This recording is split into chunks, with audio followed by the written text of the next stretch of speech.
기도하시겠습니다. 하나님 아버지 감사드립니다. 이 시간 하나님의 말씀을 듣기 원합니다. 성령 하나님 이곳 가운데 임재하여 주시고 우리의 귀를 열어주시며 마음을 열어주시사 하나님의 말씀이 들려지게 하시고 믿음으로 아멘으로 받아들일 수 있도록 도와주시옵소서. 설교자 입술을 주장하시사 하나님의 뜻이 온전히 선포될 수 있도록 붙잡아 주시옵소서. 예수님의 이름으로 기도드립니다. 아멘. 우리가 지난 한 3개월 동안 마태복음의 말씀을 같이 읽고 또 묵상하고 또 주일 설교로 나눴습니다. 우리 지난주부터 이제 시편 말씀을 함께 보고 있는데요. 시편 말씀이 마태복음보다는 조금 어려우시지요. 반복되기도 하고 이 말씀을 어떻게 묵상해야 되는지 고민이 되실 줄로 압니다. 근데 중요한 것은 무엇이냐면 말씀 앞에 머무는 시간이 중요합니다. 그 시간이 하나님과 만나는 시간이고 하나님의 음성을 듣는 시간이고 또 나의 마음을 하나님께 쏟아내는 그러한 시간이지요. 그래서 그 시간을 잘 지켜가시기를 주님의 이름으로 축복합니다. 오늘날 우리는 참으로 불안한 시대를 살아가고 있습니다.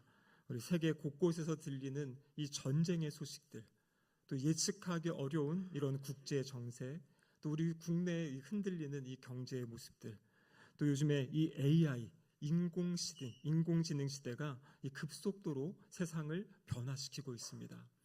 이러한 변화를 바라볼 때 어떤 기대보다는 약간 두려움도 앞서는 것 같고요. 또 염려, 걱정이 생기는 것 같습니다. 앞으로의 세상이 어떻게 될지 예측할 수 없는, 하지만 급속하게 변화되어지고 바뀌어가는 이 시대에 우리의 마음은 평안보다는 불안한 마음이 큰 것 같습니다. 근데 오늘 본문 이 시편 97편에서 하나님은 우리에게 이렇게 말씀하세요. 여호와께서 다스리신다. 여호와께서 다스리신다 말씀하고 계세요. 여러분, 여호와께서 다스리신다는 것은 단순한 상투적인 그러한 문구가 아닙니다. 주님이 다스리시니까 모든 세상에 그냥 괜찮다 이러한 의미도 아닙니다. 악이 없다는 뜻도 아니고요. 주님이 다스리지만 주님이 다스리시는 그 세상 안에 어떤 악의 역사가 있고 흔들림의 일들이 있고 두려움의 상황이 있다라는 것이에요. 근데 우리에게 말씀하시는 것은 그럼에도 불구하고 주님이 다스리고 계신다라는 이 사실을 기억할 것을 이야기하고 있습니다. 하나님의 왕되심, 하나님의 다스리심을 믿는 믿음이 있을 때 우리의 마음에 주변 상황이 어떠할지라도 하늘로부터 오는 평강이 있을 줄로 믿습니다. 이 시간 이 말씀을 통하여서 불안한 마음과 심령에 하나님의 평강이 임하시기를 주님의 이름으로 축복합니다. 이 여호와의 다스림을 믿는 사람, 여러분 이 사람이 해야 될 일들이 있습니다. 오늘 본문에서 3가지를 말씀하시는데요. 첫 번째는 여호와께서 의와 공평으로 다스리신다라는 사실을 신뢰해야 됩니다. 흔들리는 상황 가운데서도 하나님께서 의와 공평으로 다스리신다. 그것을 신뢰할 것을 우리에게 말씀하십니다. 여러분, 오늘 본문 1절에 보면 이렇게 기록되어 있습니다. 여호와께서 다스리시나니 땅은 즐거워하며 허다한 섬은 기뻐할지어다. 주님이 다스리신다는 선포로 지금 시작하고 있습니다. 하나님은요, 세상을 창조하시고 그냥 세상이 돌아가게 내버려 두신 분이 아니라 세상 가운데 찾아오셔서 이 세상을 다스리시고 섭리하고 계시는 분이 바로 우리가 믿는 하나님이십니다. 오늘 본문에 보면 땅과 허다한 섬 이렇게 이야기하고 있는데요. 하나님이 다스리는 영역은 바로 온 세상, 그 조금의 어떤 틈도 없는 전체 이 모든 세상을 하나님께서 다스리신다. 하나님의 통치 아래 있다. 이렇게 말씀하십니다. 그래서 이 하나님의 통치를 받는 그 세상의 마땅한 온전한 반응이 무엇인가? 오늘 1절에 뭐라고 되어 있습니까? 즐거워하며 기뻐할지어다 이렇게 말씀하세요. 다른 어떠한 조건이 있어서가 아니라 무엇이 안정되었기 때문이 아니라 어떤 형편이 나아졌기 때문이 아니라 한 가지 사실을 기억하면서 즐거워하고 기뻐할 것을 이야기합니다. 그것이 무엇입니까? 하나님께서 다스리신다. 하나님께서 통치하신다. 그 사실을 믿는 믿음으로 즐거움과 기쁨을 우리 주님이 말씀하고 계십니다. 여러분, 이것은요, 보여지는 현실을 외면하라는 것이 아닙니다. 보여지는 현실을 직시할 수 있어야 되죠. 하지만 우리는 믿음의 눈을 들어서 보여지는 현실을 넘어서 역사하고 계신, 그 영적인 영역에서 일하고 계신 우리 하나님을 바라볼 것을 이야기하고 있습니다. 하나님은 지금도 하나님의 지혜로, 하나님의 가장 선한 길로 이 땅을 이끄시고 인도하시고 다스리시는 분입니다. 이어지는 2절에 보면 하나님의 임재를 이렇게 묘사하고 있죠. 구름과 흑암이 그를 둘렀고 의와 공평이 그의 보좌의 기초로다. 제가 신학교에서 이 말씀을 이렇게 공부하다가 먼저 예습을 하는데요. 하나님이 빛 가운데 계신 게 아니라 왜 구름과 흑암 가운데 계시다 이렇게 표현을 했을까 많이 이렇게 궁금했었던 적이 있습니다. 여러분, 근데 여기서 말하는 이 구름과 흑암이라는 것은 바로 하나님의 위엄과 하나님의 신비함을 표현하는 것이에요. 우리의 인간의 생각으로는, 인간의 계산으로는 어떻게 생각할 수 없고 추측할 수 없고 알 수 없는, 다 이해할 수 없는 그런 하나님의 놀라운 그런 전지하신, 전능하신 그 하나님의 모습을 지금 이야기하고 있는 것입니다. 그래서 때로는 우리는 지금 이 상황 가운데 하나님이 안 계신 것 같기도 하고, 아니 하나님이 계시면 왜 이렇게 끊임없이 전쟁이 일어나고, 왜 끊임없이 아무런 죄 없는 아이들이 죽어가고 전쟁 가운데 힘들어하는가, 왜 의인은 고난을 당하고 악인이 빨리 심판받지 않는가, 이 악한 일 하는 그 사람들이 좀 빨리 심판받으면 좋겠는데, 그러면서 하나님이 안 계신 건 아닌가, 이러한 생각을 하게 되는 것이에요. 마치 우리가 우리의 구름이 가득 낀 것처럼, 흑암 가운데 있는 것처럼 하나님의 일하심을 우리가 온전히 이해할 수 없다. 그걸 지금 무엇이라고 표현하고 있냐면 흑암 가운데, 구름 가운데 계신다라는 것이에요. 근데 중요한 것은 우리의 지혜로, 우리의 이해로는 하나님의 일하심을 알 수 없지만 우리가 굳건하게 믿을 수 있는 것, 붙잡을 수 있는 사실이 있습니다. 그것이 바로 2절 하반절에 나와 있는 의와 공평이 그의 보좌의 기초다 이렇게 말씀하세요. 보좌라는 것이 무엇입니까? 하나님의 통치를 상징하시는 거죠. 우리가 다 이해할 수 없지만 하나님이 지금 세상을 다스리고 통치하시는 그 원리는 무엇이냐면 의, 공의로움과 공평을 통해서 세상을 다스리신다라는 것입니다. 나의 생각으로는, 우리의 보여지는 현실로는 다 알 수 없어요. 하지만 우리가 믿는 믿음은 무엇이냐면 악이 득세하고 악이 역사하는 이 시대이지만, 하지만 그 모든 것을 다스리시고 통치하시는 분은 우리 여호와 하나님이십니다. 그 사실을 믿을 것을 오늘 본문은 우리에게 말씀하고 계십니다. 하나님의 임재가 얼마나 장엄하고 두려운지 우리 3절에서 5절 말씀 가운데 있죠. 불이 그 앞에서 나와 사방의 대적자들을 불사른다. 번개가 세계를 비추니 땅이 보고 떨었다. 산들이 여호와 앞에서 밀랍같이 녹았다. 이 밀랍은 초죠. 초처럼 녹는 그 모습. 하늘이 그의 의를 선포한다. 이렇게 이야기하고 있습니다. 무슨 말입니까?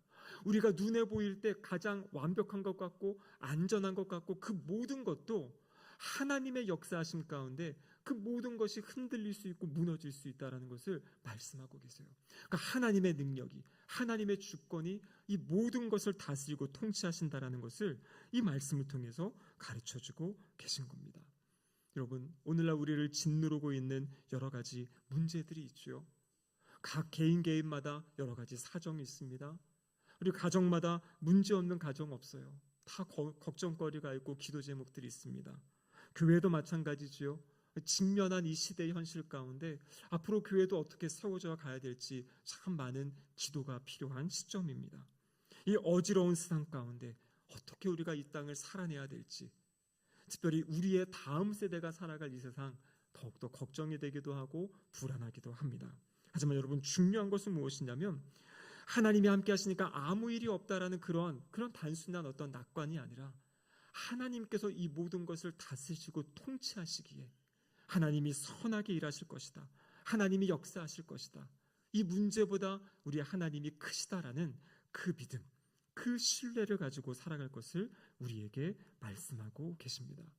우리가 지난주에 나눈 말씀이 무엇입니까? 부활하신 주님, 우리 부활하신 주님이 하늘과 땅의 모든 권세를 가지고 계신다. 지금 이 세상을 다스리시고 통치하신다 그랬죠. 또 오늘 본문에는 여호와께서 다스리신다 말씀하십니다. 여러분, 이것이 어긋나거나 이것이 상충되는 것이 아니에요. 바로 이 여호와의 다스리심이 부활하신 우리 예수 그리스도를 통해서 지금 이 땅 가운데, 세계 가운데 나타나고 있다라는 그러한 말씀입니다. 여러분, 주님의 다스리심을 믿는 사람 어떻게 살아가야 될지 말씀하시는데요, 헛된 우상을 버릴 것을 이야기하고 있어요. 그리고 오직 하나님만을 높여라, 이렇게 이야기합니다. 그럼 오늘 본문 7절에 같이 한번 말씀 읽어보겠습니다. 조각한 신상을 섬기며 허무한 것으로 자랑하는 자는 다 수치를 당할 것이라. 너희 신들아, 여호와께 경배할지어다.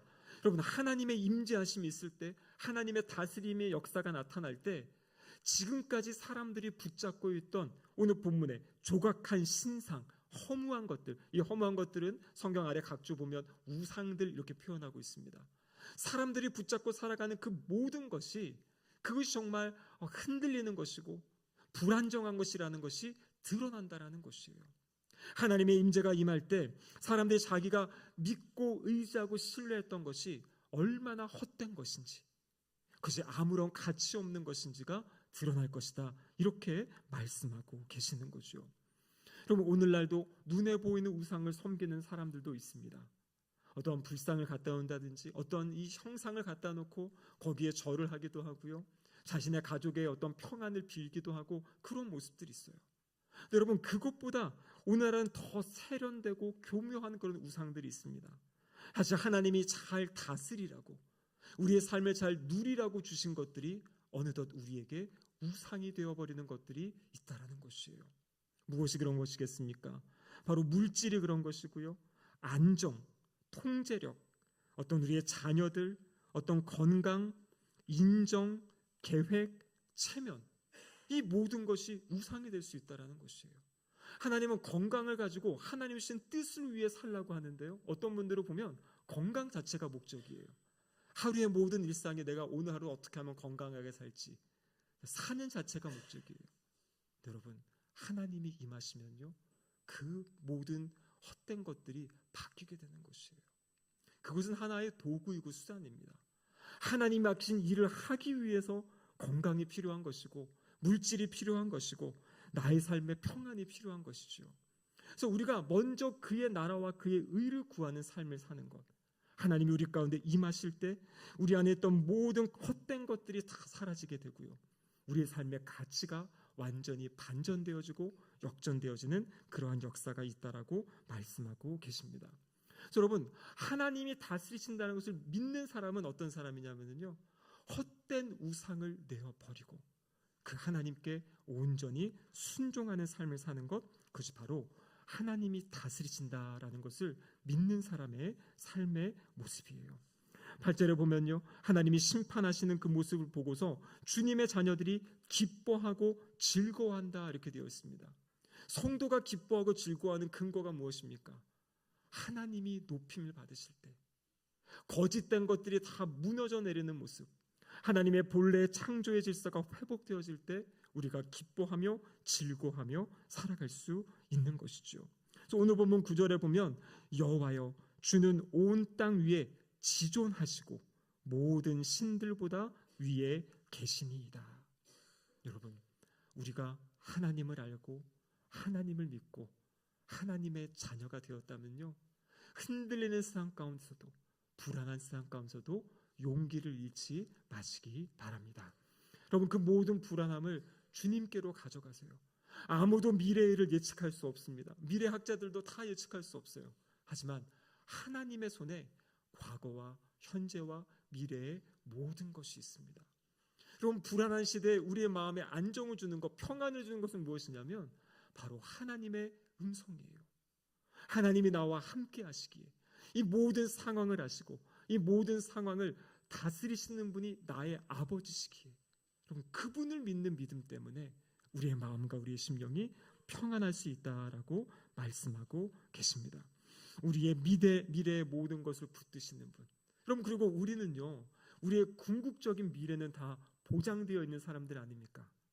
지금 이 순간 예수 그리스도를 믿고 주님과 동행하며 살아가는 사람은요, 이 세상의 재림, 예수님 이 세상이 끝나든지 우리 개인의 삶이 끝나든지 우리는 어떻게 되는 겁니까? 하나님의 품에 안기는 거잖아요. 하나님 나라의 영원히 살아가는 거잖아요. 때로 이 땅에 있는 그 어려운 시간들, 어려운 순간들도 우리는 그 모든 것을 알고 있는 사람들이에요. 끝을 알고 있는 사람들. 그럼 그렇기 때문에 흔들리는 시대 가운데서도 하나님을 붙잡으시길 바랍니다. 헛된 우상들을 내어버리고 오직 주님만을 의지하며 주님만을 높여드리는, 주님을 찬양하는 삶 살아가시기를 주님의 이름으로 축복합니다. 또 오늘 본문에 또 한 가지를 말씀하시는데 그것은 무엇이냐면 바로 하나님의 다스림을 믿는 사람은 악을 미워하는 것이에요. 그리고 하나님을 더욱더 사랑하는 삶을 살아가는 것입니다. 오늘 본문 10절에 이렇게 되어 있죠. 여호와를 사랑하는 너희여 악을 미워하라. 그가 그의 성도의 영혼을 보전하사 악인의 손에서 건지시느니라. 여러분, 여기 약속의 말씀이 있어요. 성도의 영혼을 보전하시고 악인의 손에서 건져내신다. 그래서 우리를 향해 뭘 이야기합니까? 여호와를 사랑하라 말씀하세요. 주님을 사랑하라고 말씀하십니다. 그리고 악을 미워하라 말씀하세요. 여러분, 여기서 악을 미워한다는 것은 단순히 악을 싫어하고 악을 멀리하라는 그 의미보다 더 중요한 건 뭐냐면 악에서부터 돌아서라는 것이에요. 악한 데 머무르지 말고 하나님의 편으로, 하나님께로 돌아설 것을 이야기하고 있습니다. 하나님만이 우리의 모든 것의 주인 되시고 하나님만이 이 모든 것을 풀어가실 수 있는 분입니다라는 그 믿음으로 하나님 앞에 설 것을 이야기하고 계십니다. 여러분, 그러면 악을 미워하고 하나님 편에 서는 가장 중요한 방법이 무엇이겠습니까? 여러분, 그것이 바로 하나님께 나아가 기도하는 것입니다. 여러분, 기도는요 단순히 우리의 마음에 평안을 주고 우리의 마음을 달래는 그런 행위가 아닙니다. 어떤 사람들은 그렇게 이야기하죠. 아니, 자기가 자기의 삶을 살아가지 못하니까, 자기의 힘과 능력이 없으니까 뭐 신에게 기도한다 그러고 무엇인가 빈다 그러고 도움을 구한다 그러고 그것은 나약한 일이야. 왜 그런 일을 해? 라고 이렇게 이야기하는 사람들이 있어요. 그럼 하지만 그렇지 않습니다. 기도는요 이 현실을 도피하는 것이 아니라 기도야말로 바로 이 험악한 세상을 이겨나가는, 그리고 이 세상을 도전하며 나아가는 우리의 믿음의 고백인 줄로 믿습니다. 왜냐하면 여러분, 기도한다라는 것은요 이겨나가겠다라는 거거든요. 아무리 흔들리고 어려움이 있더라도 이 상황을 내가 극복해 가겠다는 표현이 기도입니다. 그 기도를 할 때 하나님께서 우리의 삶에 역사하시잖아요. 나를 바꿔주시고 나를 변화시켜주시고 또 우리의 그런 환경들, 여건들을 변화시켜주시는 그 일. 그래서 기도한다는 것은 무엇이냐면 하나님이 나에게 주신 이 삶의 자리, 때로는 힘든 자리일 수도 있고 어두운 자리가 될 수도 있고 눈물의 자리가 될 수 있지만 그 자리를 내가 살아가겠다라는 그 담대한 믿음의 고백이 바로 기도인 줄로 믿습니다. 여러분, 성경은 우리에게 꽃길만을 이야기하고 있지 않습니다. 아니, 오히려 사망의 음침한 골짜기를 다닌다라고 이야기해요. 그 음침한 골짜기 안에도 주님이 함께 하실 것을 약속해 주고 계십니다. 이어지는 11절에 보면요 아름다운 약속의 말씀이 있는데요. 의인을 위하여 빛을 뿌리고 마음이 정직한 자를 위하여 기쁨을 뿌리시는 도다. 하나님께서 우리 마음과 우리의 심령에, 우리의 삶의 자리에 빛을 뿌려주신대요. 기쁨을 뿌려주신다고 이야기합니다. 이 뿌리신다는 건 무엇입니까? 이것들이 씨앗같이 우리의 삶의 자리에 심긴다라는 것이에요. 그리고 하나님의 때에 그것이 우리의 삶의 자리에서 나타나는 것이에요. 우리에게 말씀하신 너희는 세상의 빛이라 말씀하신 빛된 삶을 살아가는 존재가 되고요. 하나님 주신 그 기쁨을 가지고 기쁨을 고백하는 삶을 살아가는 존재가 될 것을 말씀하고 계십니다. 주님이 약속하신 이 약속의 말씀이 어디에서 명백하게 드러났습니까? 바로 그것이 우리 주님의 부활을 통해서 드러나고 나타난 것이에요. 여러분, 우리 부활 직전의 상황, 십자가에 있을 때 그 주님의 상황은 어떻습니까? 암흑 같고 칠흑 같고 저주 아래 있던 상황이지 않습니까? 그런데 그 죽음 이후에 하나님께서 그 사망의 권세를 깨뜨리시고 예수 그리스도를 다시 살리심으로, 예수님을 다시 부활시키심으로 바로 이 모든 이 빛된 삶, 그리고 기쁨의 삶을 우리의 삶에 시작해 주셨다라는 것이 바로 하나님의 말씀입니다. 여러분, 우리가 잘 아는 다니엘 알지요? 이 다니엘이 어떻습니까? 이 시대의 격변기 가운데 금신상에게 절을 해라, 또 왕에게 절을 해라, 이러한 명령을 받아요. 근데 그때 다니엘이 무엇을 선택합니까? 악의 길을 버리고 하나님 앞에 무릎 꿇고 기도합니다. 그때 하나님께서 그의 삶에 역사하시죠. 여러분, 혼란스러운 시대, 불안한 시대, 다른 어떤 것도 우리에게 안정을 줄 수 없습니다. 우리가 쌓아놓은 재산이, 우리가 쌓아놓은 어떤 명성이, 그 모든 것은 한순간에 다 무너질 수 있어요. 내 의지가 아니라 주변의 상황 때문이라도 다 무너질 수 있는 것이 우리가 붙잡고 있는 것입니다. 하지만 그 어떠한 상황에서도 흔들리지 않는 바로 우리 주님, 하나님, 여러분 여호와 하나님을 의지하고 신뢰하시기를 바랍니다. 여러분, 그래서 우리가 선포하는 한 주가 되면 좋겠어요. 힘들고 어려울 때마다 여호와께서 다스리신다, 하나님께서 다스리신다, 그리고 선포하시기 바라요. 그렇기 때문에 나는 두려움에 매여 살지 않겠다. 두려움은 나의 삶의 자리에서 떠나가라, 이렇게 고백하시고요. 그리고 나는 주님 때문에 기뻐할 것이다. 나는 주님 때문에 감사할 것이다. 여러분, 오늘 본문 마지막에 그렇지 않습니까? 의인이여 너희는 여호와로 말미암아 기뻐하며 그의 거룩한 이름에 감사할지어다. 주님이 그 보좌를 지키고 계시기에, 주님이 다스리시고 통치하시기에 우리는 기뻐하며 감사하는 삶을 살아가시기를 주님의 이름으로 축복합니다. 아멘. 기도하시겠습니다. 하나님 아버지, 우리가 살아가는 세상이 많이 흔들리고 어려움 가운데 있습니다. 이전에 안전하다고 믿었던 것들조차도 더 이상 신뢰할 수 없는 그런 시대를 살아갑니다. 하지만 주님, 이럴 때일수록 흔들리지 아니하고 견고한 하나님의 보좌를 바라보게 하시고 하나님의 통치를 신뢰하게 하여 주시옵소서. 우리의 힘으로는, 우리의 지혜로는 알 수 없지만 하나님께서 가장 선한 것으로 하나님의 뜻을 이루어 가시며 하나님 나라를 세워 가신다는 그 믿음 붙잡고 용기 있게 살아가는 우리 모두가 되게 하여 주시옵소서. 예수님의 이름으로 기도드립니다. 아멘.